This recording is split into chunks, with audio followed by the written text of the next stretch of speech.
Hello, everybody. Welcome back to the channel. We are live from Los Angeles, and this is your host, Young Brando. We're going to talk watches for about 2 hours, I think.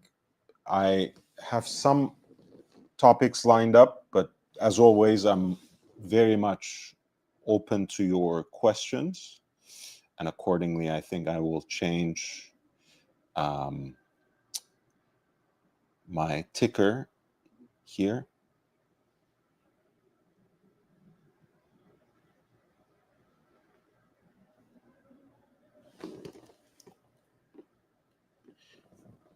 Aussie, are you there? If you're there, you should most certainly jump on so we can talk, we can catch up, we can talk watches together. Hey Maldives, it's nice to see you as well. I set a very modest goal. You may have seen it if anyone would like to contribute, but I'm not being very pushy. But the goal is, of course, to encourage me to come back tomorrow as well for another live, for an even longer one. Um, I try my best to just start whenever I can make it home rather than punishing myself for not starting earlier. So we'll see. And I will try to, pull that back as time goes on. When I can do regular live streams, I do want to start. 9 o'clock my time is how I have been doing it lately, even before my break. But I do want to pull that back to 8, and then gradually to 6, and even um, stick to that in particular. It would be nice if I could do that, because I feel that would reach more people. And if I'm going to cater to Europeans and people from the UK, I guess I can try to add again as time goes on something at noon.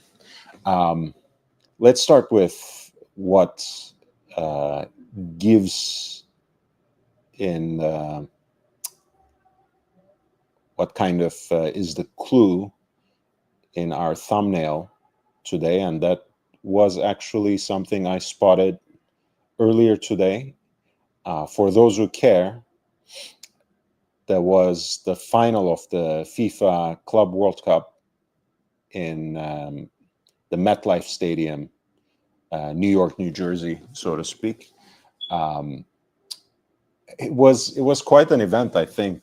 When you think about it in terms of how there's this interesting friendship between the FIFA president, Gianni Infantino, and Donald Trump. You guys know I'm not extremely enthused to talk about politics, but when you think about sports, it's hard to divorce it completely from politics. But I thought that was always interesting. I thought it's interesting that the FIFA's administrative cadres were um, basically pushed out just a few years back and renewed um, with literally an intervention and a raid by FBI to some of the FIFA related organizations. So that's one thing. So Trump was there. Trump was actually on the dais when they presented the trophy to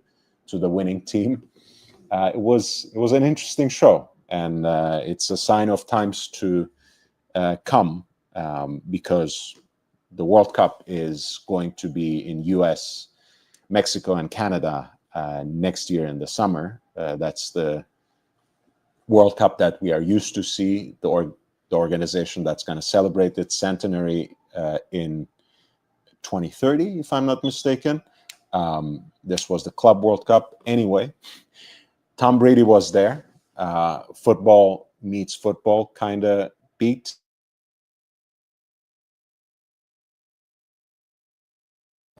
And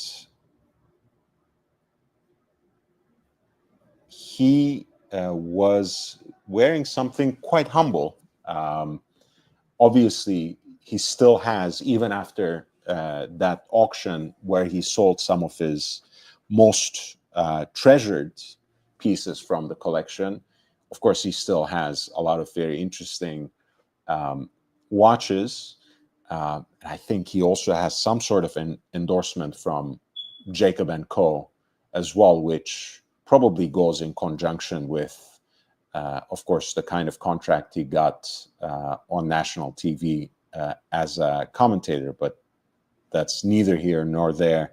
Here he was wearing something, at least in appearance, at first blush, quite humble.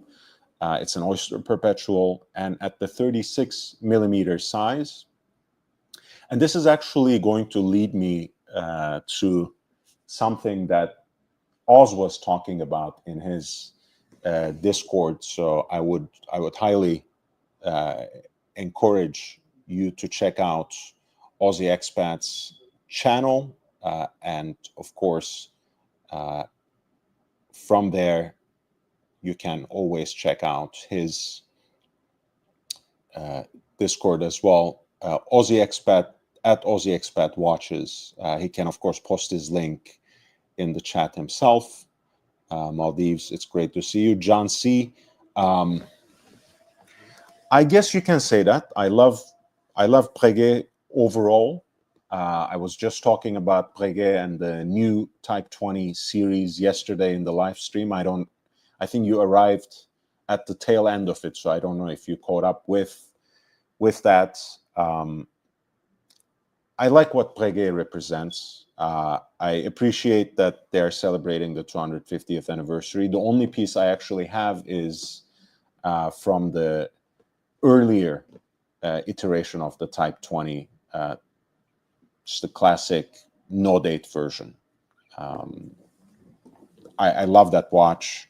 I dropped it, in fact, 2 times back-to-back a few months back, and it's not in a good state right now. In fact, not only does it not work, but one of the chronograph hands actually fell off. So it needs some TLC. It needs some repair, some service, and therefore it hasn't been in rotation for quite a while. Coming back to what Tom Brady is wearing here, it's one of those colorful dials that Rolex introduced in 2020, I believe, to re-energize this line. Oyster Perpetual, of course, might be said to represent more or less the majority of watches in Rolex's lineup as a general term, because what it means simply is that it is a watch that has the waterproof Oyster case with the screw-down crown and all, and Perpetual is in reference to its self-winding movement. However, historically speaking, at least for the last few decades, Oyster Perpetual as a specific line within the catalog has always represented the most accessible point of entry to Rolex watches. They're absolute entry-level pieces, and Rolex once every so often wants to reshuffle the cards a little bit. So when they feel like one of their product families, one particular genre of watch isn't getting enough attention, they do something about that. It can be simply discontinuing it. It can be kind of front-loading the marketing efforts, pushing this watch above all in front of the eyes of potential customers, like pretty much in the same way that AP is trying to do with Code 1159, right? to this day, when you go to their website, when you go into our collections, the first one they always show you is the code 1159, as if it is of particular historical importance or whatever. It comes first because that's the one that they are desperate to sell, right? The Royal Oak sells itself. The Royal Oak Offshore is already a legend into its, in and of itself, on its own right. The concept has a life and kind of a customer base of its own, kind of Richard Mille with the AP stamp on it in a more explicit way, you might say, so on and so forth. But they need to sell code 1159. So Rolex, feeling that they need to sell more Oyster Perpetuals and perhaps have that gateway drug at the ready for a new generation of customers, re-energize, revitalize the line with these interesting colors that included candy pink, turquoise blue, and this coral red. And in a way, these were, of course, a throwback to those classic lacquered Stella dials of vintage Rolex watches, date justs and day dates in particular. The yellow, of course, right? The taxi cab yellow was always a great hit. And Aussie Expat says OP is now a gift for VIPs, and maybe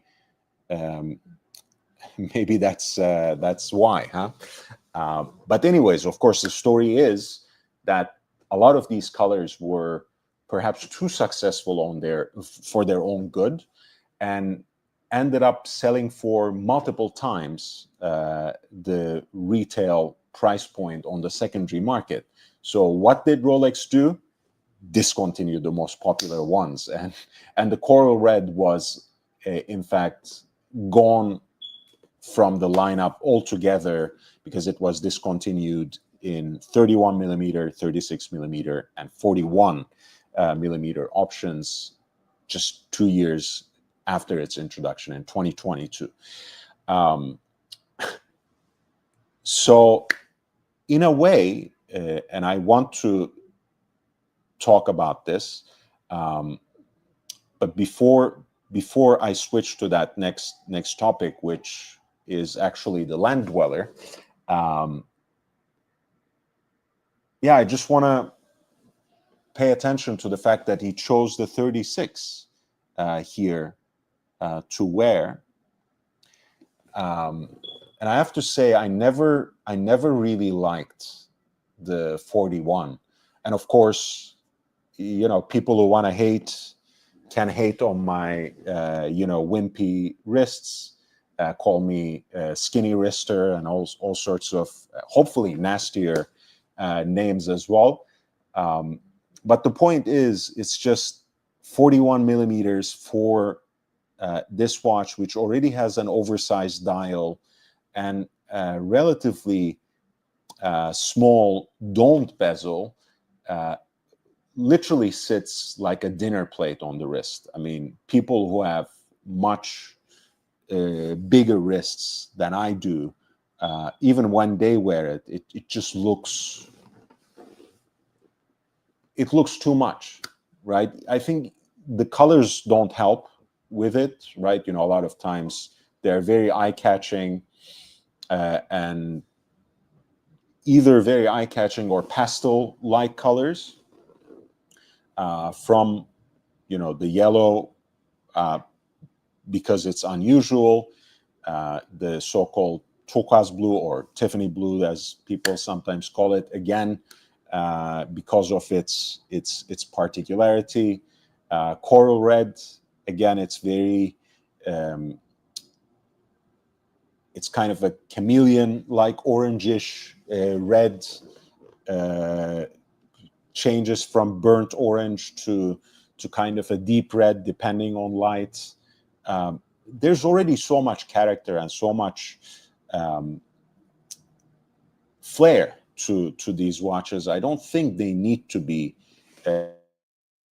Of course, that I don't knock Rolex for presenting an option at 41. I'm not saying that it shouldn't have ever existed, but I think it's just too big especially for these more colorful options, including the candy pink, by the way, which is of course the most feminine at any rate.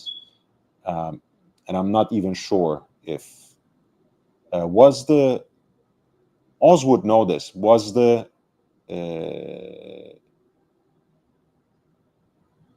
candy pink ever offered at the 41 millimeter case diameter?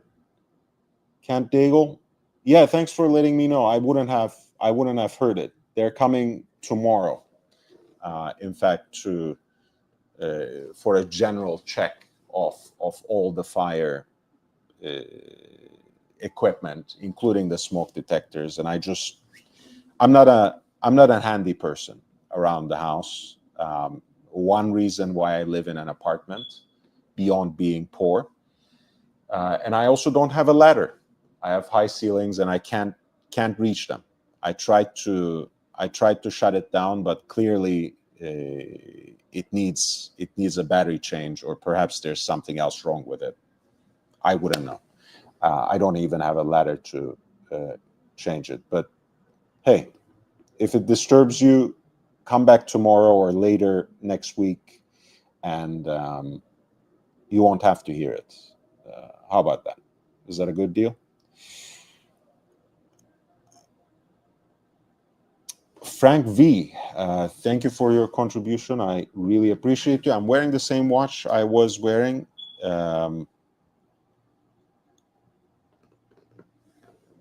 yesterday, which is my Royal Oak.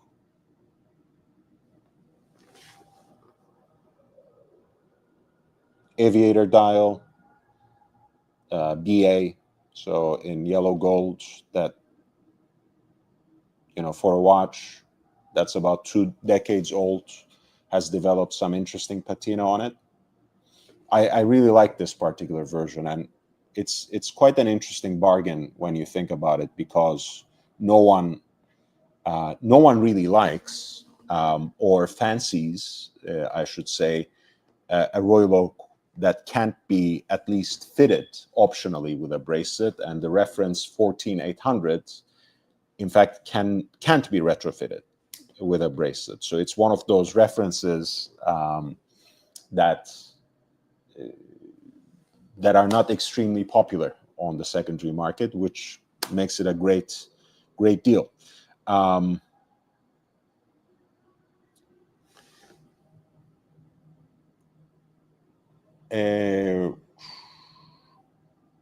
Von Krul says, I do think he is disturbed. I don't know who that's referencing, Kent Daigle or anyone else. I wouldn't shun anyone from the chat or from the community just for being disturbed, because we won't have much luck. I won't get very far if I were to push away everyone who is disturbed in the watch world, right? That I feel like watch collecting as a hobby and watch collectors as a community have a disproportionate number of disturbed individuals. Present company not accepted, myself not accepted. So, not sure if that marks anyone out in a particular way. Aussie Expat says, oh, shite, that isn't mine. LOL, just in an Airbnb, was about to message the host. What do you mean? That wasn't... Oh, right. You heard it and thought it was in your place. No, it's my... it's mine. Von Krul says, I was only playing around because you said if it disturbs you. Well, again, I do take things seriously. I'm sure if you have watched a couple of episodes, you already know this. So, yeah. But thank you for saying that, because it gave me the occasion where I could go on this rant of people generally being disturbed in the world of watch collecting. Coming back to this point of Rolex trying to come up with an entry-level watch, it wouldn't surprise you that Rolex is really hyping up the Land Dweller line. Roger Federer, 90% of the time since the introduction of the watch, which he in fact soft launched through his social media before it was officially revealed, has been seen mostly wearing a stainless steel version of the Land Dweller. At Wimbledon, our boy Leonardo DiCaprio was photographed wearing a stainless steel version. Everyone initially focused on that. I was much more interested in the fact that he was sitting together with Dufour, the Rolex president. I thought that was very interesting. I don't want to do too much of a stream of consciousness, but Rolex's strategy regarding their ambassadors, or what they call their testimonies, has shifted, I feel, quite a bit, especially after Federer officially retired. Clearly, he hasn't been phased out. Clearly, there's still a lot of importance accorded to Federer in product launches, in his public appearances. He's still very much at the forefront of Rolex's marketing efforts, but increasingly, I feel, Rolex is really trying to highlight their new generations of ambassadors. I'm going to talk more about this and in a more focused manner in another live stream, I hope. So it's hey. Oh, good day there. What's I'm up, glad man? to catch you on your season 7 of the Young Brando show. Is it? I don't know. No, I don't know. I don't think we have been so far along. I think it's season 4 now. I think I've been officially on YouTube on my own channel probably for 3 years. 3 years, wow. The channel as a boxing channel existed 1 year before that, and I had uploaded like 2 silly videos before I started doing watches on YouTube. Frank V has another super chat. It says $4.99. Thank you so much, by the way. What's your opinion on the Zenit El Primero 42 millimeter open heart? This is it's, you know, I'm saying this in the best way possible. I think this is the watch that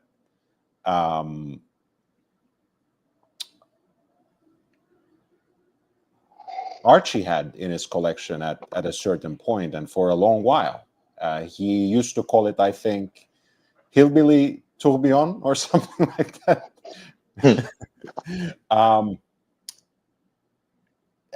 You know, I like Zenit, I guess, as a historical brand, but I was never a fan of their current product line overall. What do you think, Oz? You know, at least it's not the Chronosport. I respect Zenith when they're doing their own designs, you know, and unfortunately there aren't a lot of their catalog that's actually original anymore. But yeah, I think it's fair. I mean, I hope you can get a good price. I mean, I feel like they are more atrocious when they lean so heavily on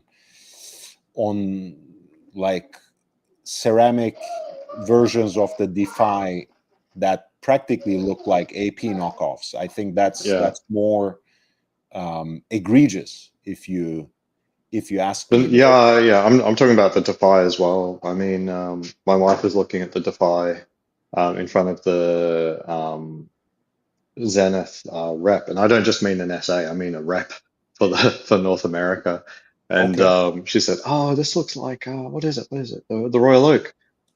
You know, a little bit of blushing ensues, and oh well, that's a nice watch too. We take that as a compliment, I guess. Oh my God. Let me see. The 42 millimeter, I couldn't actually. I don't think I could find it on their website, and maybe it's discontinued already. Um, Open heart, not the full open, right? Because there's an open worked version, I think. Yeah, and the Chronomaster, I guess you consider to be pretty much Chro- copy of the Chronosport, Daytona. yeah, it's just a cheap Daytona knockoff. And Daytona's gone up in price, so it's less egregious now in that, look, everyone's interested in substitutes for a Daytona.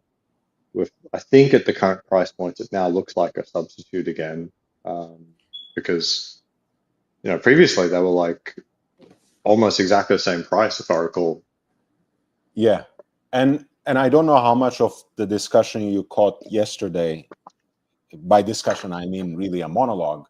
Mm, When I was talking about the Breguet Type 20, which is priced, both in stainless steel and now in the gold and more historically faithful versions, right around the Daytona price range, if not oh, more. right. And I don't know. I feel like that's a very tough sell for anyone. Um, and yes, I get the point. That the retail price doesn't really Yeah, match how these things sell actually, and on the secondary market. But when you don't bring something new to the table, yeah, uh, it's really tough to convince the customer. And the average customer doesn't care that, oh, Zenith has this heritage. Even yeah. Rolex used to use their self-winding movement before they came up with their own chronograph caliber. Um, They're very proud of that. I mean, I said like the Zenith, they're very happy to point out that the Daytona used to use their movement. Um, yeah, but but that's a tough sell for, like, that I sort of know. association for that sort of association to Rolex is somehow sometimes even detrimental to Tudor. You know, how do you do that as a company that's totally independent from Rolex, and Yeah. that in fact belongs to another luxury conglomerate, right? How can you use that as a marketing point? I think it comes down to like they just genuinely see themselves as an also ran. You know what I mean? They think that that might be actually their strong point, is that they're the they're a really good also ran. Like you can't get Royal Oak, get the Defy, you can't get Daytona, get the Chronosport. And it's not completely vapid, you know what I mean? It's not like you picked up a Pagani or Pagani design from Amazon or something. So that's not the worst thing you can do.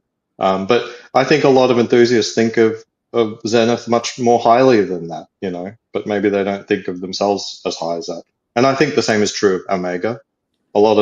There were a few releases there, I think 22, Mm, 23, where everything was just parallel to what Rolex did.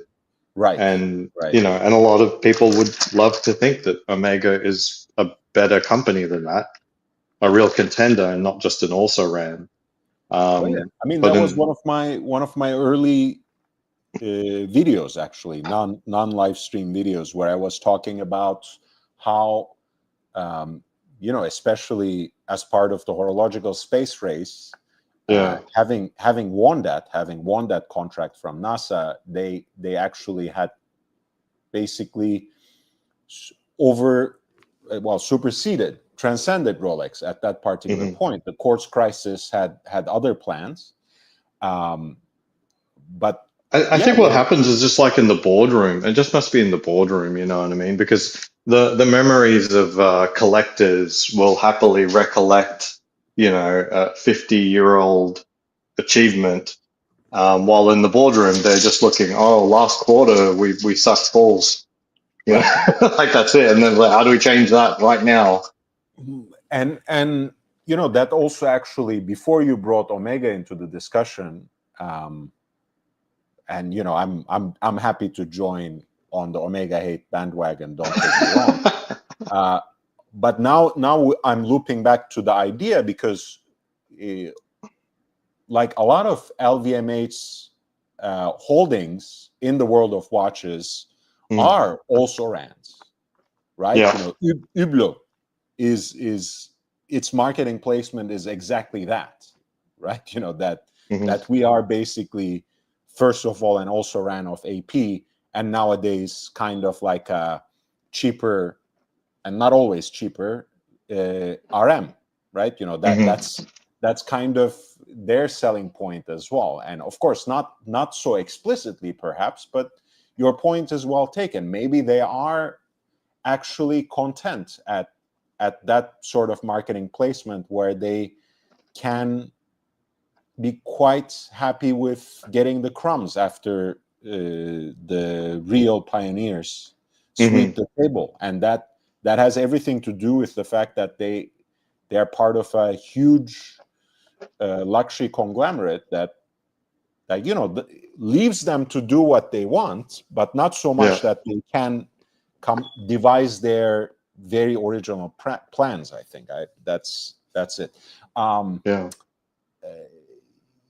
it comes to the Zenit El Primero open heart watches, whether we are talking about the 42 that I think is now discontinued, but obviously available on the secondary market. Look, if you fancy it and can find it on the secondary market for a good price, like Ozzy said, snap it up. But to me, and I think some of the discussion in the chat leads into that as well, when open working is not done with full intention and with some artistry, I think it just looks cheap. It just looks cheap. And I don't like it. Whatever brand name you put onto that dial. Tag loves to do that. Open design with like no real, barely anything there. Yeah, like I mean, the open worked versions of the Monaco, especially the split second version, the Rattrapante. I mean, those are amazing watches, no matter again how delusional the price point may be for the split second version. But yeah, they do a lot of that too. I don't really like it. And Zenit El Primero historically, and now, yes, it does have a high beat movement, which is more modern, which people might argue is more precise. However, there was a reason as to why Rolex actually modified that movement when they were using it to lower beat frequency. Higher beat frequency means very simply more friction, which means more wear and tear on the movement, shorter service intervals.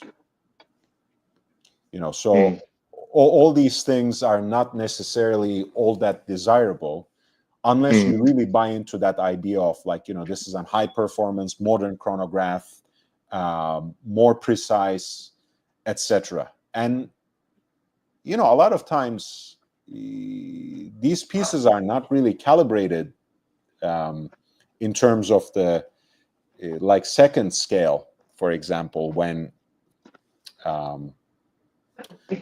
although I think Zenit El Primero is, because that means 5 hertz means 1/10 of a second, and I think the El Primero chronographs at least now have a 1/10 second scale. Yeah, I tell it's interesting. I had to look it up. It was a land dweller that kept repeating that it's a 5 hertz movement, and even from an engineering perspective, I expected that to imply that the second hand was moving 5 times per second, 5 hertz. A cycle, like a full cycle, to me looks like the hand ticking but in watchmaking, the escapement clicks twice per cycle. So 5 hertz actually means 10 hertz on the actual second hand. Right. So one Trying to tenth. translate like when Yeah. we say slow, it's like 4 hertz. Okay, that's 8 ticks. Most people can't really discern the difference between that and actually a smooth moving movement. It's Yeah. interesting. Yeah. But yeah, the El Primero's second scale, I think, is calibrated correctly to 1/10. So that's, I guess, yeah, if you care about that, and if you're actually using your chronograph for whatever reason, even if we talk about cooking watches, right? Even if you are using it to time your eggs, and you want more precision, I can't knock you for that. I mean, more power. Yeah, 2 semi oscillations per cycle, so it's like 800 bph means like 200 28,800 semi oscillations per hour. You're absolutely right. But you John's did raise that the Daytona doesn't actually the dial implies that it's accurate to 10 beats, but it I think the moves it. Daytona should be calibrated to 1/8, but it's not. Yeah. Not No, it's not. Yeah, the actual indices are, yeah. It implies it's more accurate than it is. Right. I mean, we don't, most people don't really care, Yeah. right? And people have knocked me for this. It's not that I don't care at a theoretical level. It's just, chronograph, for me, when I wear a chronograph, it's really about the aesthetic more than anything. I'm sorry. I'm also, I'm a nerd, but I'm also quite vain. So a lot of times when I wear a watch, it's about how it looks, how it makes me feel, not always about the function and complication. Yeah. Well, I think complications don't necessarily lend themselves to the functionality in the modern world per se. John C has, by the way, a few gems Mhm. back to back. He says, first, Breguet men typically have a stable of mature Asian mistresses. Oh, Honestly, that's a good tip. I would be lucky to have one. So I don't make the cut there. Eat sandwiches in the middle of the night. There we go. Take a big bite, Oz. Oh, I have one. Well, and I mean, again, I guess Ozzy could be a Breguet man in that case, but he's basically, yeah, he refuses to have anything else in his collection other than Rolex and Tudor. Am I right? That hasn't changed. Yeah. I need to get more pure. I need to get Solar Speedy. Yeah, I think so. By the way, guys, please hit the like button. I see quite a bit of people watching right now. That would be nice to push it a little forward to people who might want to watch it after the fact. So Frank V says, Archie made Patek famous. Now he'll make Breguet famous. They need to give Big Boy a cut. Honestly, obviously you want, I mean, I know we say this jokingly, but he was, since he was one of the first, if not the first, about talking watches on YouTube, you have to give it to him. Like there weren't many people talking about Patek on YouTube. It wasn't, the world has changed, the internet landscape has changed so many times over since then. Obviously I wouldn't say it in those terms, but hell yeah, he was talking about the Patek World Time before most of the fuckers today even had a swatch on their wrists. Yeah. So He broke the world time twice before anyone even bought a single watch. That's it. right? Honestly, when as a normal, Archie has this whole shtick, of course, being lower middle class, overweight, middle aged, etc.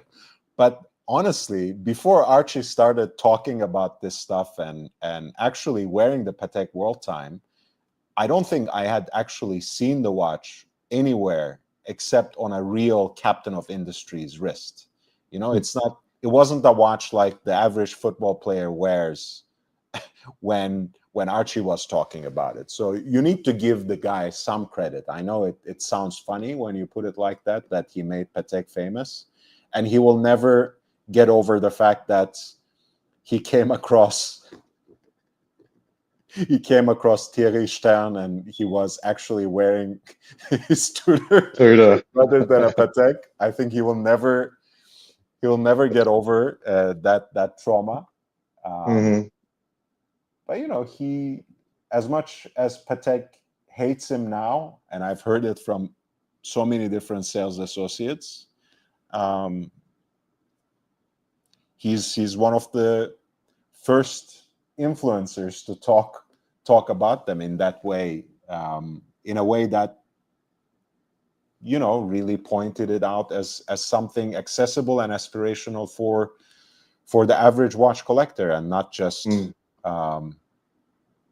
people who have bank accounts in Switzerland and Isle of Man and Cayman Islands and whatever else. So I'm still shocked when I meet watch collectors or people who've been in the industry for a long time, and they don't know who Archie Luxury is.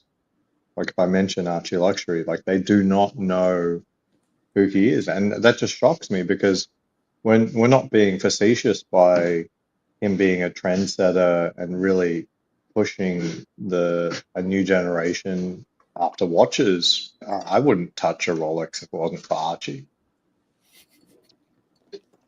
now that's I wouldn't go that far because Rolex is too obvious. But I'm not saying this to discount your personal experience. It's just like Rolex is that one brand who doesn't really need anyone's pushing at some level. Even though, again, now that you're here, I actually do. We can at least casually talk about this. I haven't had anything prepared, but they really are at this point making documentaries about their testimonies. Did you see that? Like Rolex is making documentaries. Front page of Rolex right now is Yuji Wang or Yuja Wang, and she's a great person to be aligning with. I mean, it's classy as hell. I mean, you got Absolutely. AP trying to do collabs of murderers. You got Rolex finding prodigies of a generation. But let's see if you follow this. Like, so they have basically produced documentaries to highlight some of their ambassadors, which is in a way. And again, I never question Rolex's wisdom, right? But it sounds ass backwards to me because you choose brand ambassadors, testimonies as they call them, so that they would basically advertise lift you up. Your brand. You don't advertise them. And also, no, you look at Rolex's website. I mean, they've got Sherpas on the front page, and for all intents and purposes, even if someone was dead set into climbing, they would never know of many of these things that, and they have them there on their front page. But at the same time, and I think it's not a coincidence that it's this also happened after Federer retired. They have also recruited Leonardo DiCaprio and Tom Cruise. So it seems there's something shifting in terms of how they approach their own testimonies and ambassadors. And you're right. Rolex always had these initiatives, like through the arts, through environmental preservation, science. Yeah, and they do have their ambassadors that they choose and then kind of send out into the world to reach even more common and younger, prodigious people. That's absolutely right. That they have done for a long while. But I feel like, on a more pure marketing level, I feel like they're going through a shift. Maybe I should think more about it. I think that it won't be long before you see them have testimonies that win Nobel Prizes, that sort of thing. Right. And there Like must have it been shouldn't be a surprise examples. that like, yeah, one of the testimonies like they cured cancer or something like that. I'm sure they're trying to find these leaders of industry and the cutting edge of academics and stuff like that to try and There put a must have Rolex been on an their wrist. example of that before, I feel like. But I don't know, maybe. Yeah, not off the But top of my head, that's but the thing also, that why, for example, they have very happily been associated with someone like Jackie Stewart after, decades after his retirement, right? He has been a Rolex testimony since 1968, and he's wow. still, I was thinking that he would be kind of receding into the background, not only because of his age, but also because of Rolex having moved on from sponsoring Formula One.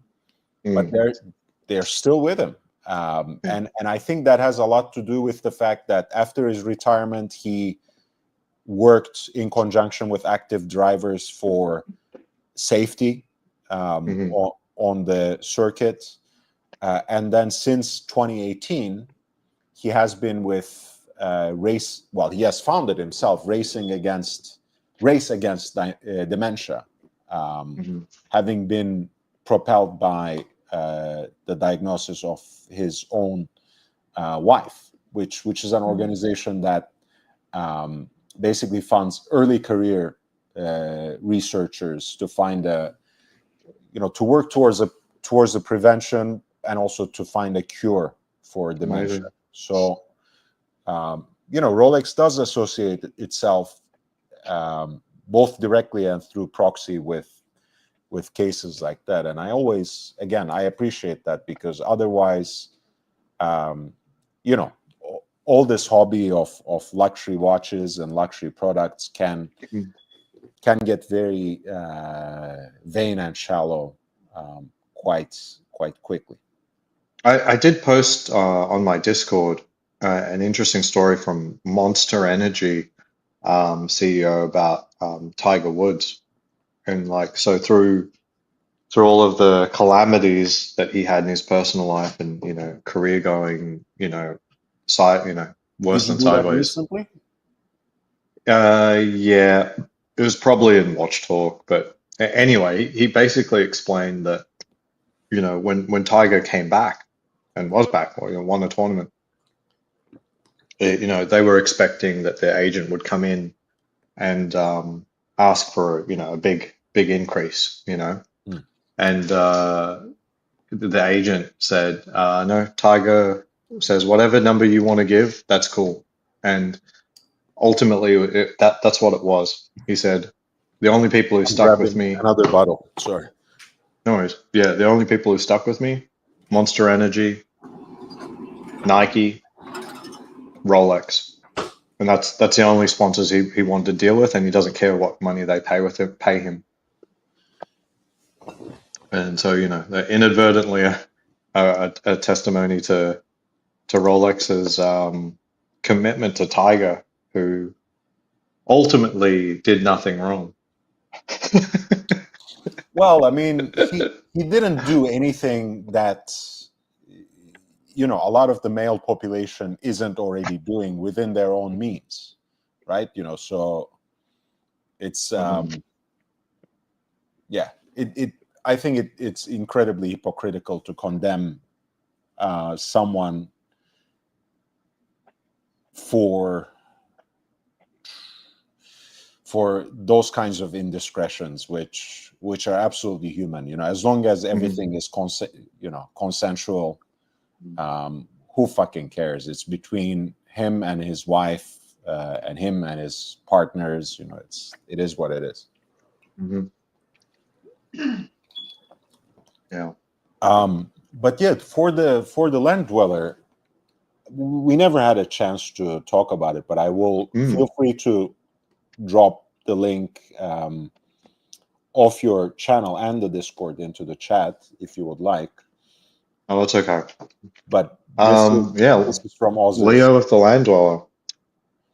And I believe Dufour, the CEO who is sitting next to him, to his left and to our right in a way. Wow. He's not in the frame. Yeah. He was wearing the platinum Land Dweller, Nice. if I'm not mistaken. Nice. What did you think about the Land Dweller as a release? First of all, what was your take? I think it's incredible, really amazing technology that they're bringing to the front. Still perhaps with a qualification, it's only like truly amazing if they do it at scale, and at the moment it doesn't appear the Land Dweller is going out in scale. So who knows? But potentially it's one of the biggest breakthroughs in watchmaking. I don't know, ever. I don't know. It's pretty damn incredible. It's hard to say. It's hard to say. And then it looks fantastic, and it's very much Rolex. You look at the pieces that it refers to. This isn't just an also ran of an AP or anything. No. It's its own thing. It surprises me so much that we haven't talked about this, not in the background, not any other way, not on the Discord either. Yeah. But we're on the same frequency basically, because Rolex was, of course, part of the consortium that worked on devising methods for industrial production of silicon components for movements. But unlike the Swatch Group, and unlike even Patek to a certain extent, they hadn't really dabbled on introducing silicon components to their lines, to their men's lines, I should say, until the release of Perpetual 1908. And there it was already very conscious, right? It was an exhibition case back. It was an ultra thin watch for Rolex standards. So they actually made use of that silicon hairspring, which doesn't need the Breguet overcoil, which saves you just a little bit more at least. So they were working within parameters that made it actually make sense for them, rather than just introducing it to their whole line in this wholesale manner. The main reason these watch companies want to switch to silicon components for parts of the movement rather than transitional metals is because, like you implied, that they can be produced much faster in scale. And that's what I was expecting, right? With the stainless steel one, especially of the Land Dweller, it's within Rolex's catalog. It's at a relatively accessible price point. I was hoping that they would churn them out. Maybe churn is kind of a negative term, but that they would produce them in larger numbers than usual for a new release. So they would actually, saturate the market a little bit for a change, rather than work on a intended or unintended scarcity model. So that's the main thing that I'm disappointed about with the Land Dweller. I was really hoping that they would change the game for an entry-level watch for Rolex, but that's not really happening. Yeah, I felt like it was going to be a piece that was somewhere high above a date just, but not in a prestige manner higher than the day date. Right. But approaching GMT Master 2 difficulty, but not Daytona difficulty. Right. At the moment, it appears that it's stratospheric difficulty, intentional or not intentional. It seems like maybe they will not miss the chance to leave it at stratospheric difficulty for quite some time. And maybe that's the way to do it. Like maybe first 10 years, just let it be ridiculous. Mhm. Then after it's got this reputation, hard won over time, then you make it more accessible. You know, like maybe there is a strategy that to what we're seeing because it's certainly very rare. Although that being said, we don't normally think of Watches and Wonders as like the release of the watches. Often the pieces will come in September of that year or even December of that year. And even with very mundane pieces like I recall the Meteorite Daytonas didn't show up until December of the year they were announced at Watches and Wonders. And it's just a dial. It's not, it's nothing Right. crazy. What was crazy was that I remember in that year, the Explorer 36 was released at Watches and Wonders, and I think it was May that they already were on people's wrists. So that's a brand new watch, not just a dial on an existing watch. So it can be very difficult to say whether or not Right. I think a release is truly rare or not. I tell you what's truly rare. Maybe 1908 Platinum. I have no idea why that's so crazy rare. yeah, you're right. You're right. Maybe it's just because it's the first year and it really takes a while for them. And this is, well, I mean, this is not only a new watch in terms of Yeah. Rolex standards. They haven't made an integrated bracelet watch for decades. Mhm. So, in fact, it might take a while, even if they are, meaning to deliver these in higher numbers, for it to actually hit the market in higher numbers. So you're absolutely right. Yeah. I just want to address something that Von Krul is saying. By the way,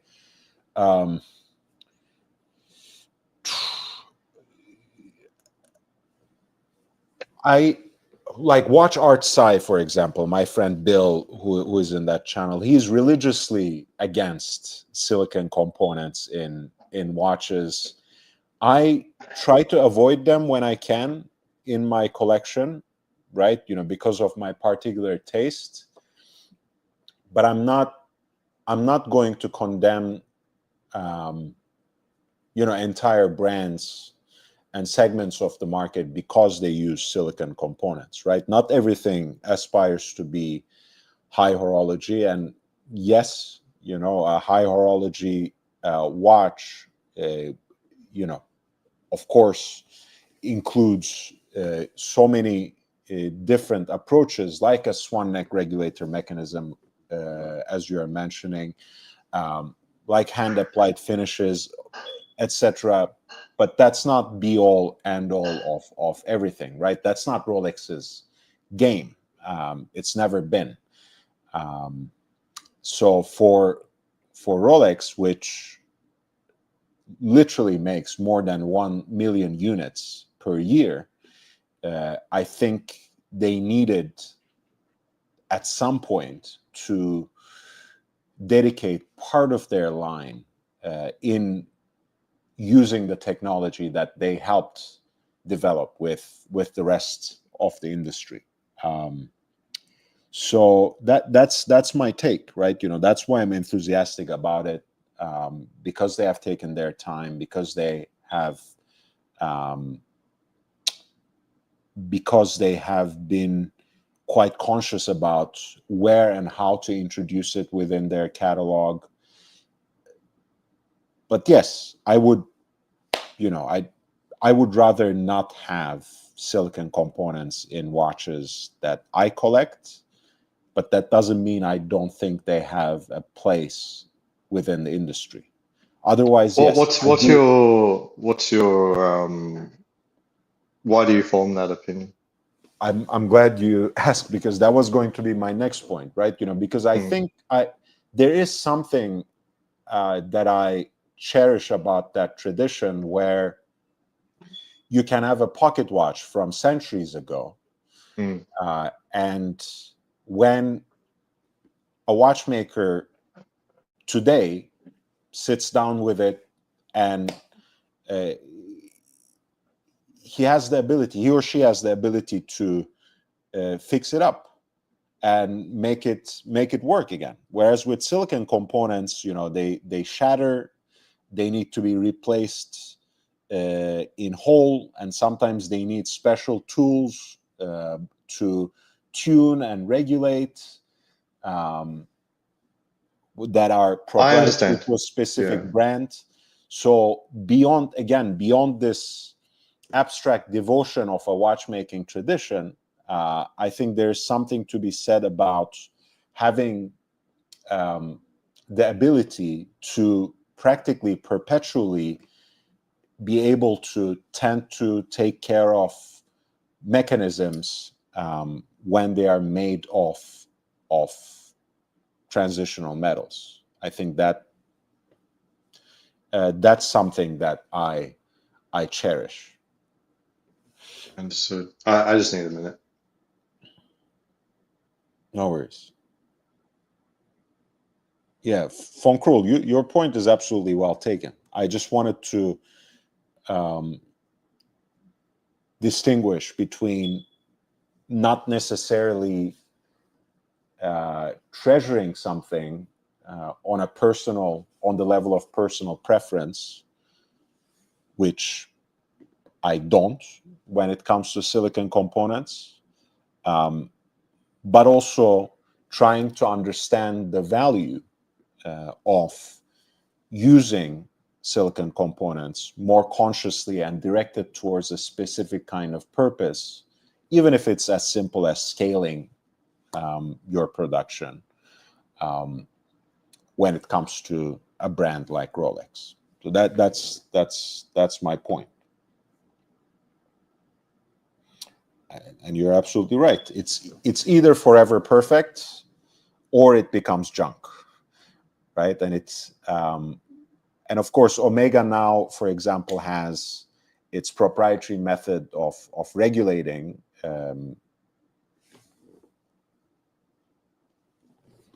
but it needs a specific kind of fork, right? Can every watchmaker use Omega's system and actually regulate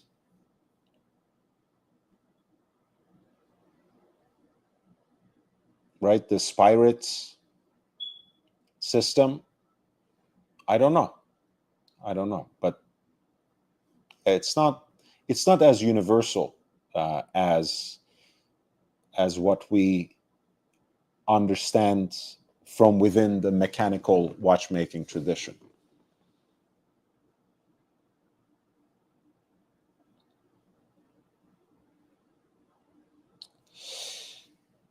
Yeah, so with the Land Dweller, I think the reason beyond the supply matters that we very casually discussed, and like Oz said, maybe we won't know how things will shape up until perhaps next year, even because this is still very much a very new watch for Rolex. But that being said, I was really hoping, considering how they front loaded this idea that this movement was revolutionary, not only for Rolex, but for contemporary watchmaking in serial production at large. I was really hoping that they would give this design something more unique, something a little more inventive than a so-called flat link Jubilee for the integrated bracelet. but the great thing of having an interlocutor like Oz here is I can refer back to what he said earlier, right? You know, this is a very recognizably Rolex watch, right? So there's a reason why it has that you know, that type of bracelet that screams Rolex, even though it's a little bit different beyond also being integrated. So yeah, I think I need to think further about it. I think it looks nice on person. It looks great in photographs on other people's wrists. Um, I think it looks great. Not for me, but looks great. same.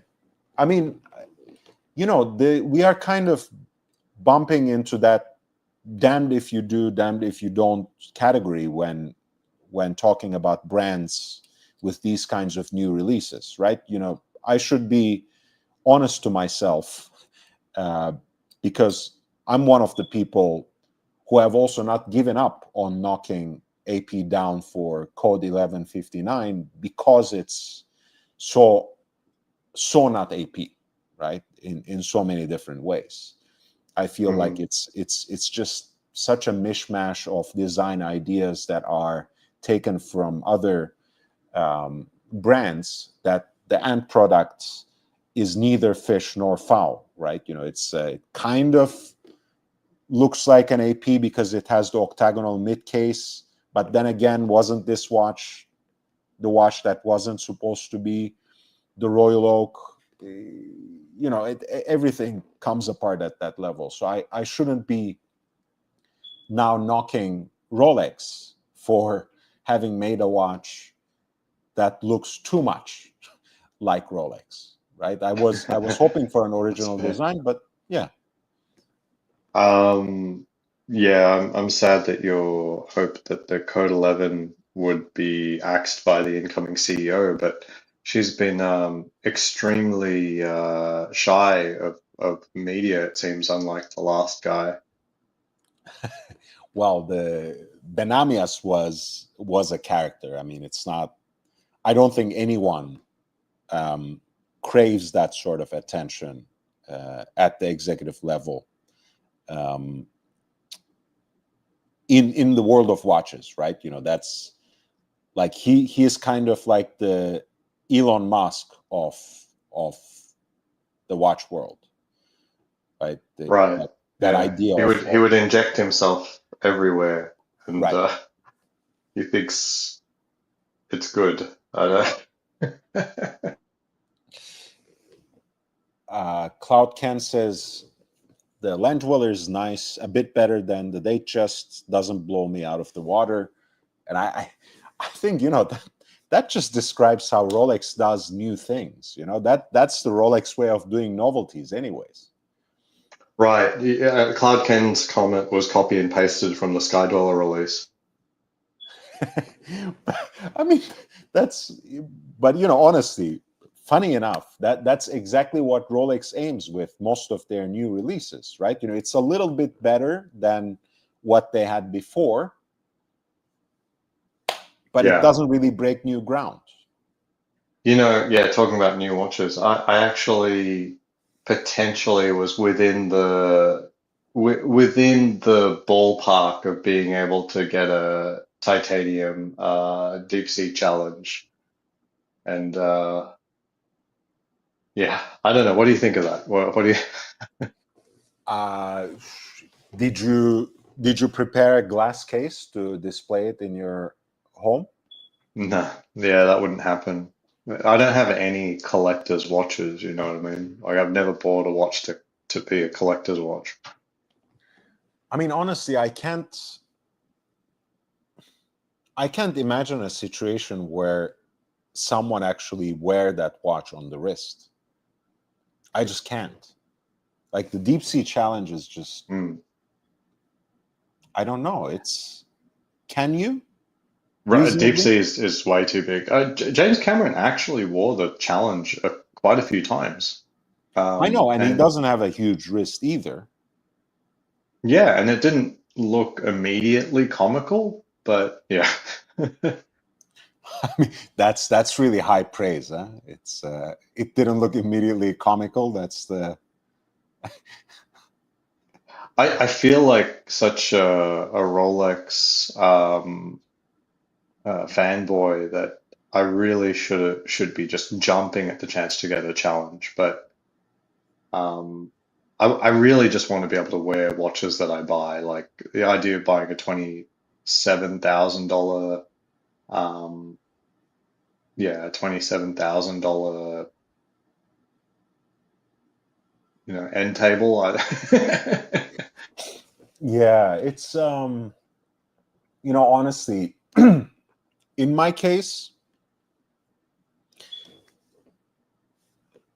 the Sea Dweller 43 already, for my taste, looks too big on my wrist, right? So for me, it would be a not non-starter to even think about deep sea challenge in any serious way. Um, Is there a place for buying a watch that you don't wear? I don't. yeah, yeah. I mean, in larger collecting, let's move the discussion away from this particular watch, right? Let's disappear it from the screen a little bit. Um, but think of it like this: there are a lot of collectors with small children in their families who buy, vintage Blancpain 50 Fathoms or radium dial Rolexes, and they almost never wear them, right? Because, like, you know, there's considerable radiation on those dials. You have to store them in safes that are appropriately vented, etc. It's a huge deal, and it's like a museum piece more than anything, right? It's not a watch that you would wear often. Perhaps you would wear it really rarely or very occasionally, but most people don't even do that. They just want to own a piece of history. Yeah, And I feel like the Deep Sea Challenge is exactly that, and there won't actually be a moment where Rolex sort of outdoes it, I don't think. yeah, that makes sense, and it really is that. And I wasn't really knocking that, with the whole glass case thing, right? I remember, because I do all sorts of research when I do these Instagram posts. And guys, if you don't already follow me on Instagram, please do. I really, I know I need more people subscribe to YouTube at this point than uh, Instagram, but hey, there's always room to grow on both fronts. But when I was researching the background of Andy Warhol's Cartier, for example, the first time it was sold on auction after it was sold as part of Warhol's collection, it literally included a whole glass case and materials to display, including that auction catalog, etc., because the collector obviously bought it to display it, Hmm. not to wear it. Um, and you Yeah. can see that with watches with provenance, right? Rolex is pretty adamant that they are not the ones who have purchased Paul Newman Daytona, but I don't think it's been with the collector for all that long, right? It's been Hmm. lent out to Rolex and the Academy Museum, and before that, the Peterson Museum for a little bit, all for Hmm. them to display, right? So you don't buy Paul Newman Daytona really to wear it on your own wrist. You wear it to display it. And again, this is not exactly that, but it's basically a watch that commemorates that technical feat that was achieved with Rolex's, sponsorship and patronage by James Cameron. So it's really, Yeah. And if you look at the documentary, Rolex was there. I imagine it was a lot of monetary support, significant. Here's my background conspiracy theory. I really feel like the Sea Dweller 43 is the pinnacle of Rolex's professional watches, designed for a professional diver who lives their life in a diving bell for 30 days at a time. The Deep Sea was meant to be and is a tribute watch, but a lot of people actually just started wearing it, and they're like, "What the hell?"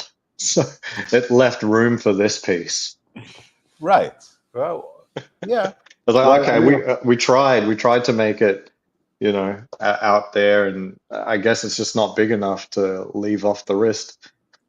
well, hopefully this won't then lead to them making an even bigger cased watch for no purpose whatsoever. Yeah. But yeah, again, it's I think it's that special kind of collector's piece. Von Krul says that. Cloud Ken says, wonder if there are any modern collectors that don't wear them and just store it. Obviously, knowing his sense of humor, he says that ironically. Obviously, there are so many collectors who buy typical production watches and just stash them away just to have even them. one of the essays at my AD, they implied that this is the case for most stainless steel Daytonas that they sell. That most have no intention of wearing it. It just goes into the safe, and that's that. And really, from they know it's someone's investment. Right. That's all it is. And I mean, there's really no defense against that. There's really nothing that any brand can do against that, right? For flippers and people who only focus on reselling watches they buy at retail, they can put mechanisms in place. Of course, they are also trying to tap into that sort of value generated on the secondary market by reinstituting their own certified pre-owned CPO programs. But for people who just think of it as an investment and buy the entire Rolex professional line, like you did, but unlike you, then stash it away, or maybe buy two examples of whatever they can and stash one away and wear one. There's nothing a brand can do against that.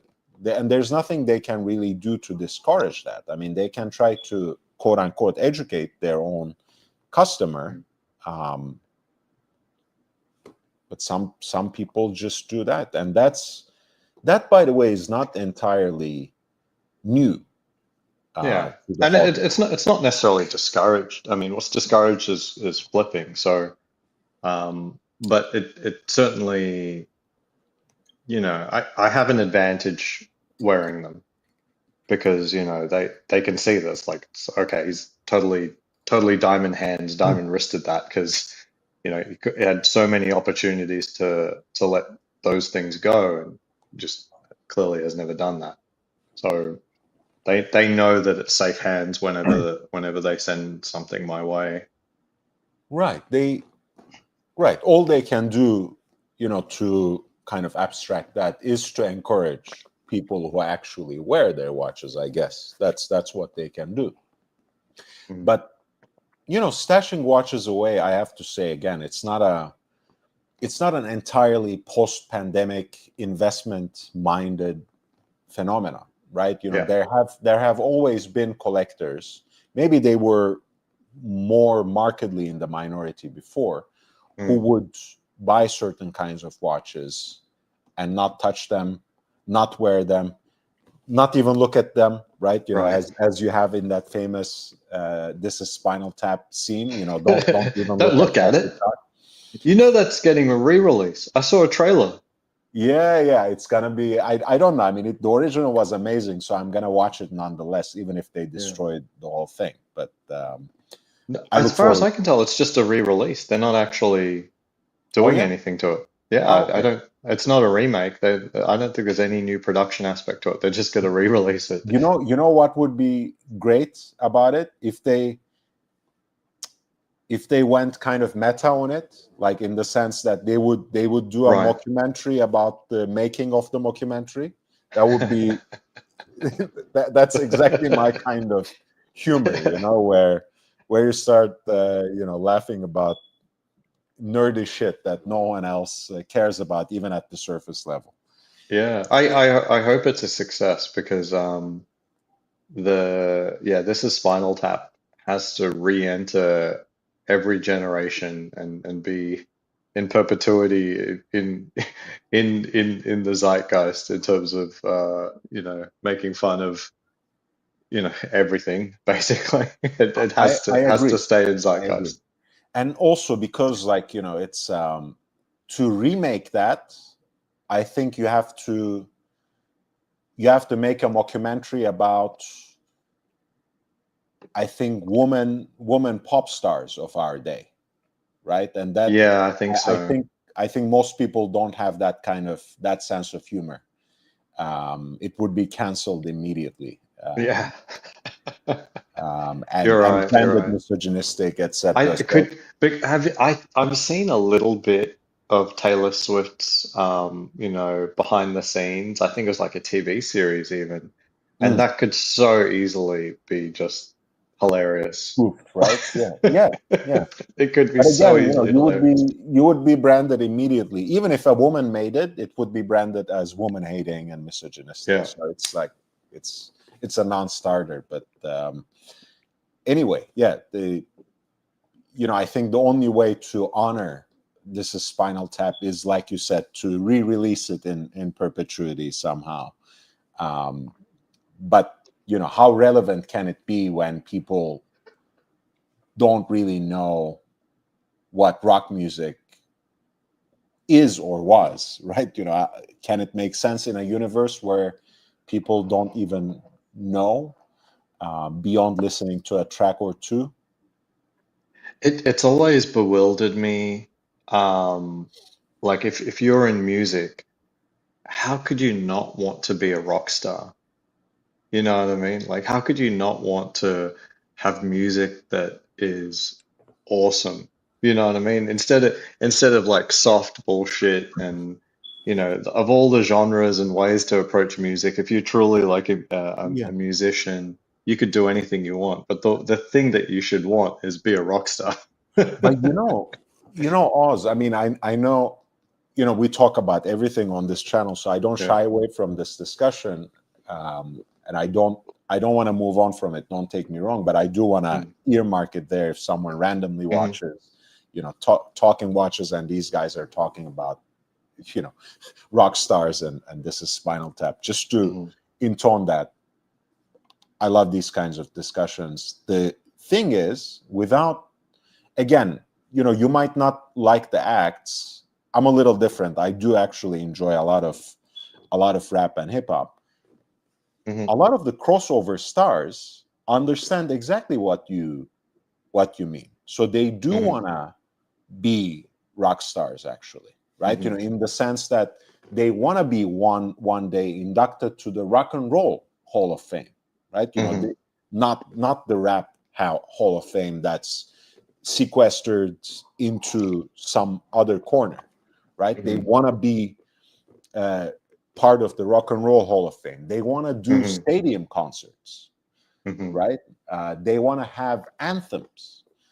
Hmm. Um, so it's not actually entirely lost on crossover stars that come from specific genres that are not necessarily pop, that there is that aspiration, right? You know, a lot of, and it's even more, I think it's even more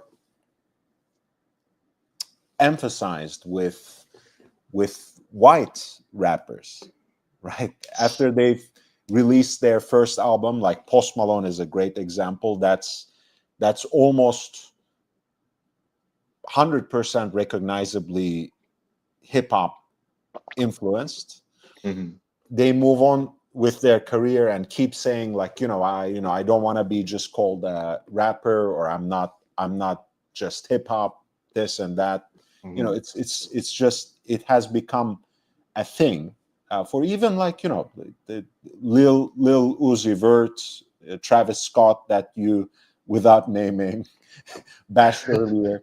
These people want to be rock stars, right? It might not necessarily be by that name, but that's the idea. That's how you become a big personality in music. You do these things that are associated with the rock star lifestyle, the touring, the stadium concerts, the anthems, sex, drugs, and everything else. Yeah, it's plenty of time to be boring.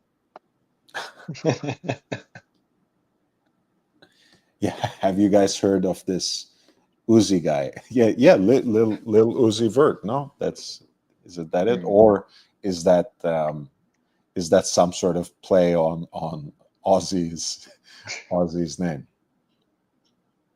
Yeah. I've been listening to a lot of Lupe Fiasco recently. A lot Oh of yeah, very complicated topics covered, and I asked ChatGPT, is like, I really like Lupe Fiasco, but this is box office poison, right? no, Nobody wants to hear about this stuff. no. I mean, look, nobody wants to hear about most things we talk about. So there's Yeah. no reason why we shouldn't venture into. Oh no, I mean Lupe Fiasco's lyrics, like that he's talking about like the system and stuff like that. It's sort of it's almost the antithesis of hip hop, where a lot of it is rapping about the most superficial aspects of anything really, which is okay. I'm a big fan of Crunk, so that certainly had its moment. No, look, I mean, this is the. I don't know if you ever followed Clips. Do you know the Clips, the brother duo that just came out with a I new think album, so. Pusha T and Malice, Yeah. or No Malice? I think the album overall is great, but the first song, that's called "Birds Don't Sing," um, where they talk about the death of their parents, it's like, it almost brought me to, well, not almost, I've cried on camera before, so it's not too embarrassing. I've literally cried when I listened to this song. Yeah. Right, so it's kind of like, Pusha T begins by talking about the death of his mother, and then Malice picks up and he talks about the death of his dad, and apparently they died just within a few months of each other as well. So it was quite an experience for the two of them,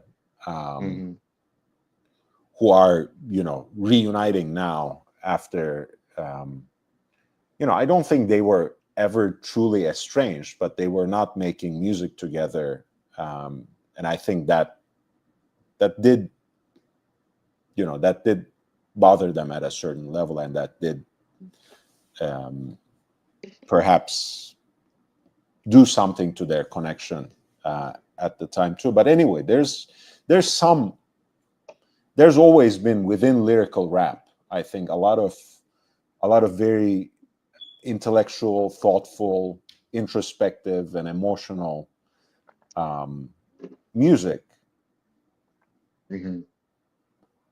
Sometimes it's laced in all the gangster, like mafioso pretenses. Sometimes it's Right. laced Yeah. in There's and that's what I grew up with the 90s gangster rap and yeah, Dr. Dre talking about how he can dodge bullets. So it's on the same level as like Metallica's lyrics, you know, just as silly. right. A lot of rock and metal lyrics, I think, are, when you listen to it, it's much more comical than a lot of what people stereotypically make fun of when it comes to rap. Hmm. Um,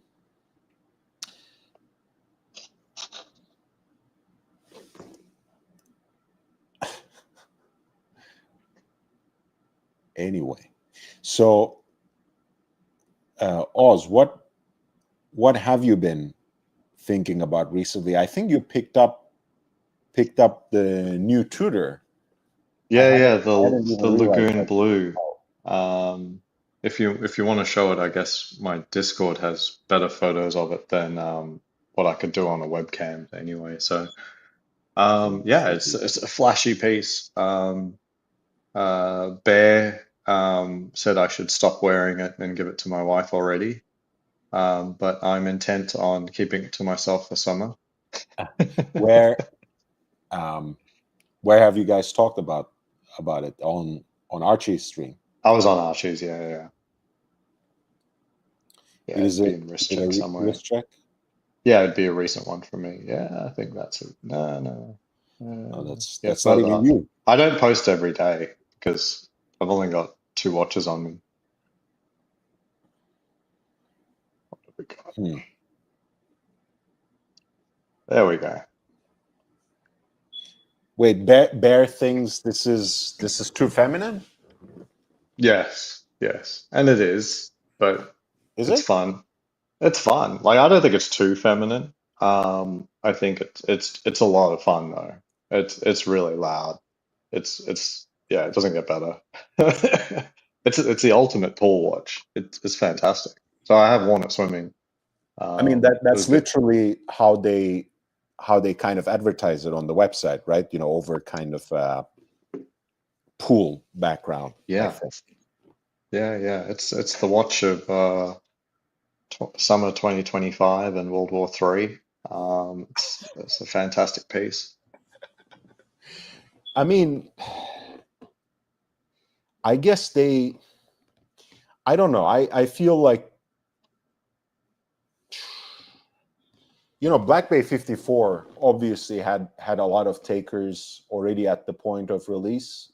Mm, It wasn't necessarily intended as a more feminine release at all.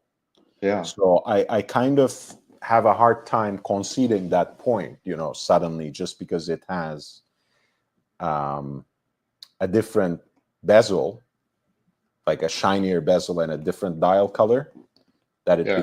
Well, becomes. the dial is a little bit sparkly as well.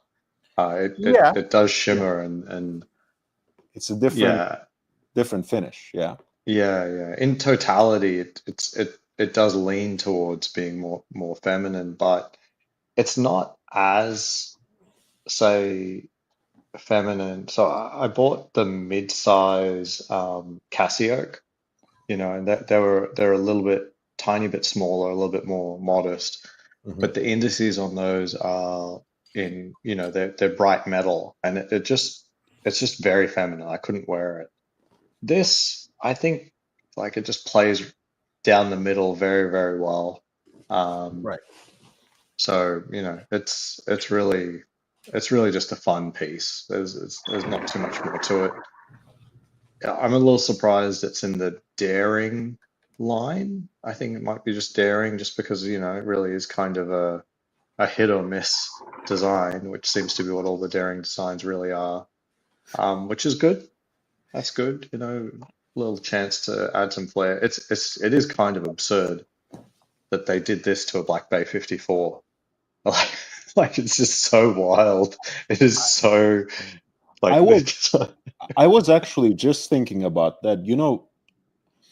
If it's feminine, right? If it's quote unquote a woman's watch, I wouldn't knock them, because in a yeah, way Tudor does have more explicitly, genuinely much smaller and gem set watches that are directly geared towards women. Hmm.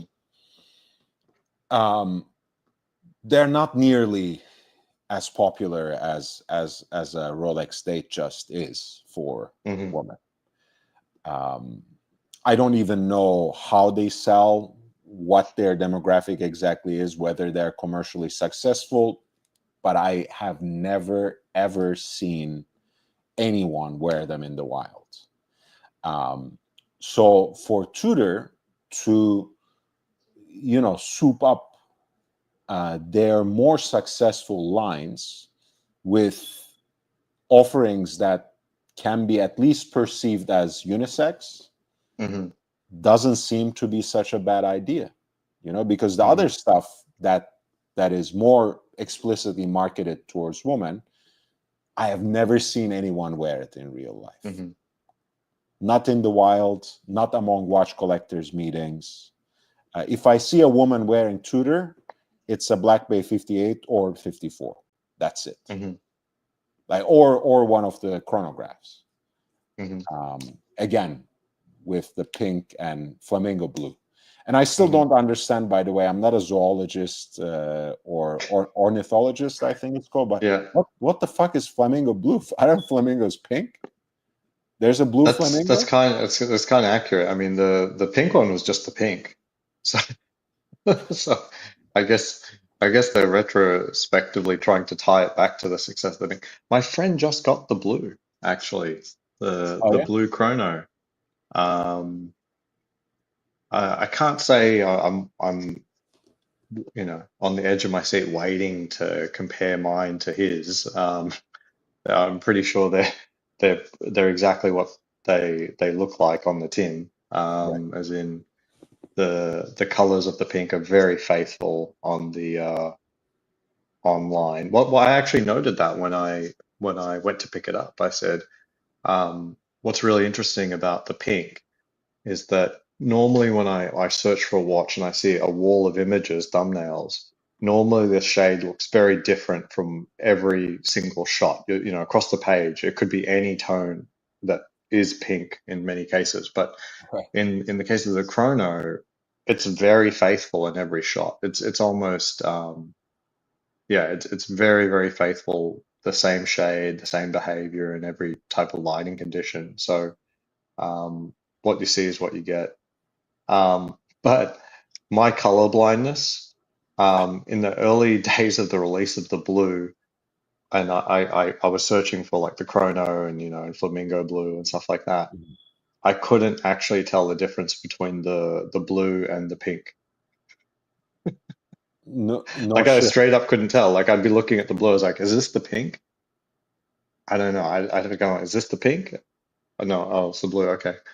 It is that sort of shade that my red green color blindness I fail to recognize as being pink or fail to recognize as being blue. Interesting. Um, so wait, what what do you experience? What do you expect to experience when you put your pink Black Bay Chrono next to your friend Cookwright blue? It'll be apparent, but ultimately, I don't think they're um, super exciting watches as soon as you get to the point of like comparing the pink to the blue. You Uh-huh. know what I mean? Like all the excitement comes from um, having, an interesting color, and I didn't quite tell my AD like, don't give me the blue, Uh-huh. like They um, might still offer you one. but yeah, my essay said, yeah, at one point she said, I'll get one soon, and I didn't really react, and I don't think it would be helpful for me to get the. I don't want it. I'd be obliged just from the fact that it's worth a lot of money. I wouldn't flip it, but you know what I mean. It'd be stupid. Like anyone who gets the call for one of these, like you'd be stupid not to buy it, right? I mean, this is not, you know, and also not because um, purely the money, right? I mean, it it's because it's still a good watch, still a great watch, still a fantastic Yeah, watch. yeah. You know, it would still be an absolute buy. It's just, you know, I think, what could I say? my point, like my stance on it, not that, again, I don't buy watches at retail, Hmm, point blank period, right? I go for mhm, unpopular watches that trend for much lower than what hype watches go for on the secondary market. That's another thing. But mhm, if I were, um, I think my reason for turning away uh, these chronographs would be because I wouldn't resell them, because I wouldn't flip them, yeah, um, to hold out for the new chronograph movement, which is eventually going to come. And I think, honestly, this way of spicing up some of the offerings within the chronograph genre for the Black Bay chronograph with the current movement is because they have, I mean, this is also a conspiracy theory, I admit it. I haven't seen, cases of unused or crates of unused cases in their mm, manufacture, to be sure, but I really feel that's it. Like they have just too many cases lying around and dials mhm. lying around, so they had to, they they just have too many movements, too many cases that they need to sell. So you have to do It, something to it, spice it up and sell before the new movement comes, which right. they It could already have all developed, be, basically. yeah, it could all be like knock-on impact from the fact that when the Black Bay Chrono was re-released, you know, and the white and the reverse panda, Mhm. that they were so crazy popular and they just didn't have enough volume that they committed to a lot of movements in the subsequent, you know, years or season, and you know, just the energy for the Black Bay Chrono just sort of peeled off. Now, it did peel off, but I think the gap between it peeling off and the pink launching was about five to 6 months. We're not talking about like it languishing for a huge period of time before they started doing this daring stuff and then the Mhm. blue and all that kind of stuff. So it I'd say that timeline doesn't really hold up, but it is interesting. Well, um, let's pull up what we mean, because the watch that I'm talking about was the Tudor Prince One, I think they called Mhm. it. Um, Prince Chronograph One. Um, And it's been years now. yeah, it's been a while, because I think it was initially part of the Only Watch, and then they pulled it from it when, there was all that controversy. Yeah. But it was supposed to be a revival, big block Tudor chronograph with the same three register layout of 6912, with a new manufacturer movement that's going to be presumably a Tudor exclusive and not shared with Breitling. Um, that was 2023. So it's been Mm. already a couple of years. Um, it was a working watch, unlike some watches that were presented to that auction, because some stuff is prototype and they just take them on exhibition, but it's not really working. This was a working watch. Um, so yeah, I mean, look, it's not insider information. It's not something that we are leaking. but honestly, as much as I said it's a conspiracy theory, I think that that has to be it, right? You know, that they just have too many cases and too many BO1 movements that they want to offload before they switch to this. Or maybe they're having problems scaling it, you know, because Do we of have any, do the, we know where the B01s are coming from? I know it's the Breitling B01 design, but is it built by Breitling and shipped over, or is it Kinesi in a separate facility? So there's B01s by Breitling and B01s by Kinesi, and they're not actually, they don't share any actual manufacturing. um,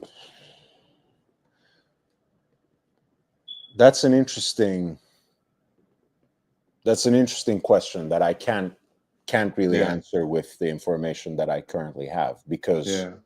um, of course I they bet a are. watchmaker could find out. I mean, as in they could literally just look at a B01 versus a Black Bay Chrono movement and see like how much of it is literally the same machining. That's true, but the architecture is identical. Obviously, Yeah, they're branded differently. You know, they have yeah. different caliber names from one to another. But I don't know. Well, the Kinesi manufacturer now is integrated into, you know, completely integrated into Tudor, so it's Hmm. like it's the same building, so to speak. Hmm. Now, but I don't actually know where Breitling makes their movements, and that movement in particular, because, you know, the thing is, I hope one day we will grow out of this again, but we are still very much in that valorization of in-house Mm. movement period, at least on the level of the average collector. That's still something prized, which encourages a lot of dishonest behavior on the part of uh, most brands. Really, I'm not singling Mm. Breitling out for this, um, just because they are so desperate of saying, like, you know, this is our in-house movement, manufacture this, manufacture that, and we make everything in-house, etc.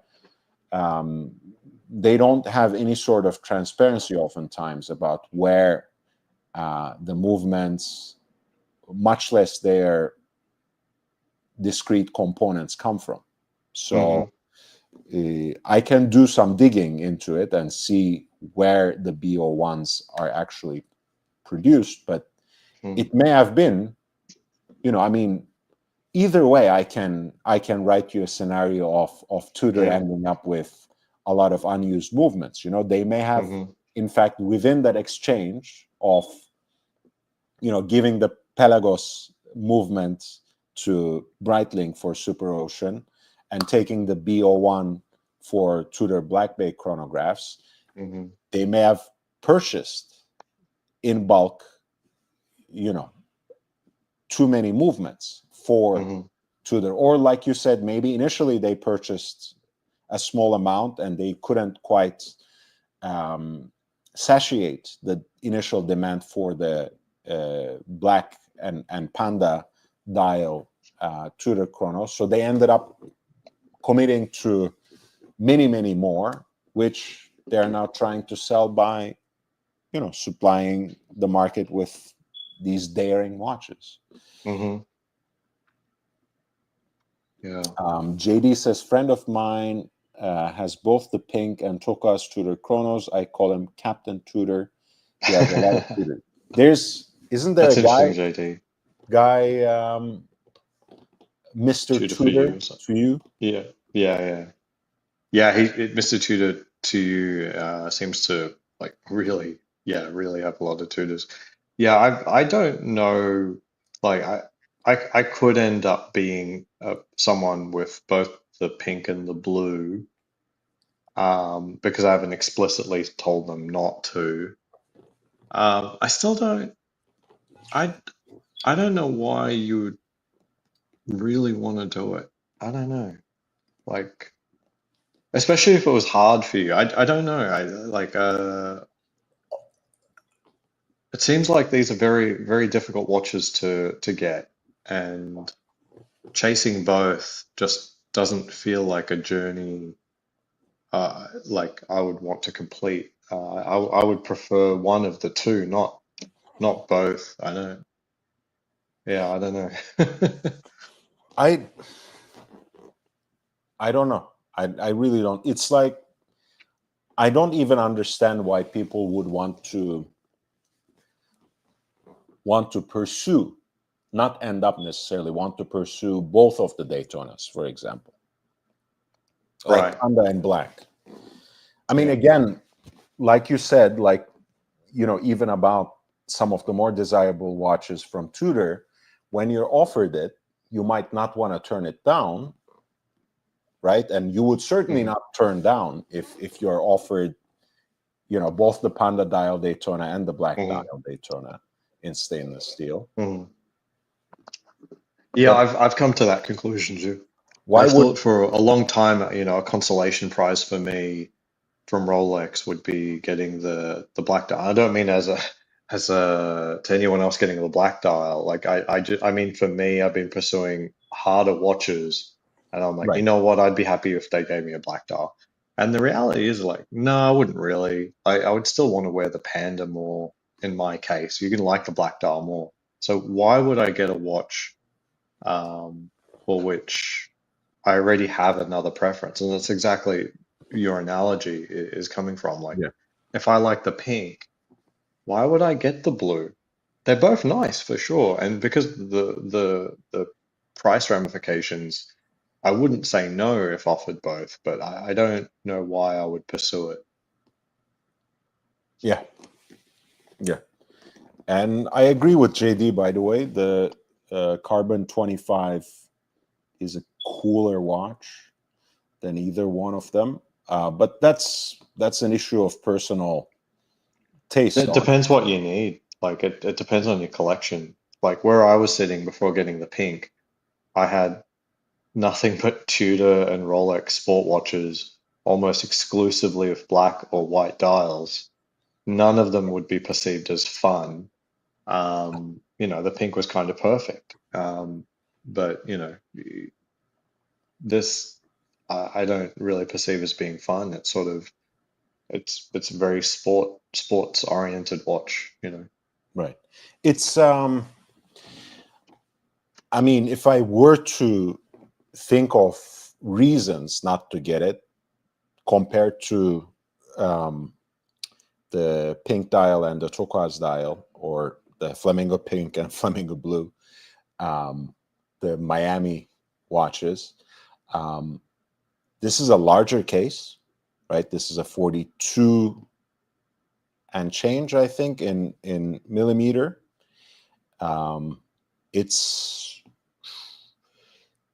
I mean, you can perhaps say again, um, part of those dial colors are chosen for the pink and the blue to appease David Beckham, their great Mm. ambassador.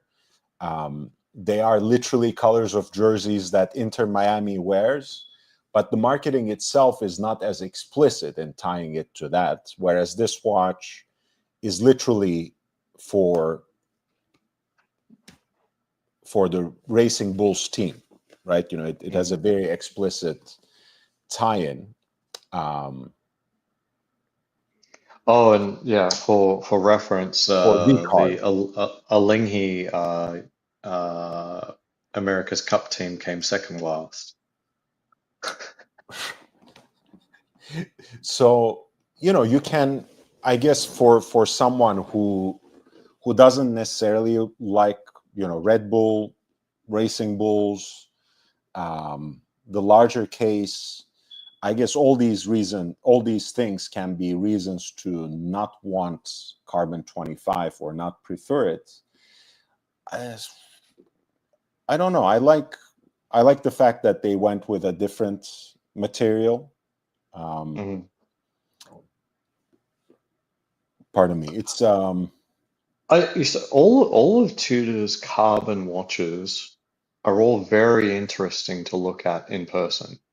Now, mhm, I'm not going to try and spruik carbon. You know, I think there's some people who think it's just a way of selling cheap watches, but they Right. all look very interesting. I have to say, more interesting than say even the Black Bay. Oh, what was it? It was the one that's like fully murdered out, all in black, Black Bay ceramic. I Ceramic. think Yeah. carbon actually looks more interesting than ceramic. I think so. There's like kind of a mottled appearance to it Mm, that can be quite attractive. Um, yeah. and I think also that uh, this is carbon fiber, whereas like the was that the Alinghi that was like the kind of like a carbon composite? Like it's a different material. It's not exactly the same Yeah. from one to the Yeah. I other. haven't seen the carbon 25. So yeah, I wouldn't assume that they were different or the same. But yeah, for sure, all of the carbon watches all look quite different to me.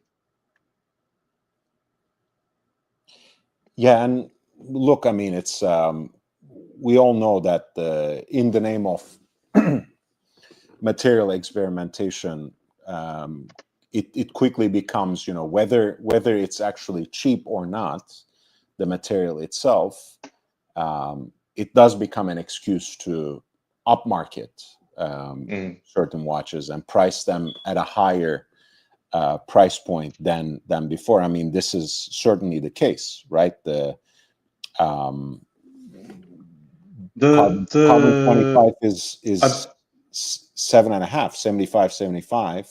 right, yeah, that's very expensive. The Alinghi Red Bull, the time only one, that was actually cheaper than a regular FXD, I think. But yeah, FXD is in titanium, so there was no comparison to steel there. And Sorry, I these are gotta run. 6,000 now. So I it's really enjoyed our time here. Always, when I'm on, there's always going to be some time for Tudor, so it's really good. Hi, Ryan Offrey. It's nice to see you guys. Um, yeah, carbon 25. I like it. I would probably thinking that the regular Black Bay Chrono at 41 millimeters in diameter is already too big for me, for my taste on my wrist. I would probably not go for carbon 25. Absolutely not. But from the viewpoint of aesthetic appeal, to me, it's more interesting. Um, I don't mind, material experimentation, and but it is quite a bit of a markup at that price point, right? Jumping up from 6 to 7.5, feels considerable. That's 25%, right? It's not nothing. Sorry, I gotta jump. It's been a real pleasure. All right, I'm pretty much in the same level. I'll probably wrap up after you leave. But as always, it's wonderful to talk with you. It's a lot of times more rewarding than uh, even what I've prepared. And this time, it wasn't all that important anyway. So it's turned out to be so much better. Awesome. Okay, thank you, young Brando, and thank you, everyone. Thank you so much, man. Nice to see you. Goodbye. Right. It was really really nice. Bruce G says, nice to catch part of the show packing out from Burma. Look out, Thailand. Yeah, I have an interesting memory talking to a Burmese person, um, having asked them, where they were from. They said from Burma, and I was like, isn't that Myanmar? And he was like, I don't care, that's it was Burma when I was born there, so I'll still continue calling it Burma. So um, that's the little memory that I have. I think I saw Gondog earlier and I forgot to greet him, and I feel really bad about that. I usually am pretty good about reaching out into the chat. But yeah, with that being said, I'm not going to stay on for much longer. I might take a quick break right now. And when I come back, I will probably close. Hit the like button. If you have any questions that you would like to ask, if there, for any reason, for any discussion or any question, anything at all, if you want to extend the show for whatever reason, send in a super chat. Otherwise, just leave your parting comments in the chat. I'll take a 2-minute break, but I'll be back right away to either respond to your questions or to close the show for today.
All right. I'm actually surprised that I remembered to mute before going. That, worse has happened before. But hey, I was really happy to be with you. I was very happy to catch up with Oz and have him on the panel. Actually, I will hopefully see you tomorrow, and by then we'll have the chirping fixed as well, so it would be less distracting to some of you, and even to me. Honestly, I'm not particularly enjoying it. But again, rather than having to invest in a ladder, I would wait for Monday, and that's already here. Please hit the like button before you go. Otherwise, I will see you tomorrow, hopefully a little earlier, much earlier, I hope. Yeah, that seems to be a pattern, Cloud Ken. That seems to be a pattern. Aussie too thought that it was on his end than mine, and I would much rather blame someone else, but it is in fact my place. So my apologies, but it's going to be fixed. I tried my best reaching and pushing the button, but it just doesn't work. So again, pardon me. My apologies for distressing other people, including you. But hopefully we won't have that problem tomorrow. So feel free to leave a comment below once the live stream wraps up. Hit the like button if you haven't already. Please share the link with other enthusiasts and collectors. Follow me on Instagram, but again, more crucial thing is to get these levels up on YouTube as well. So if you would like to share the link, feel free. If you have one thing that you can write in the comments is maybe the kind of content you expect from me.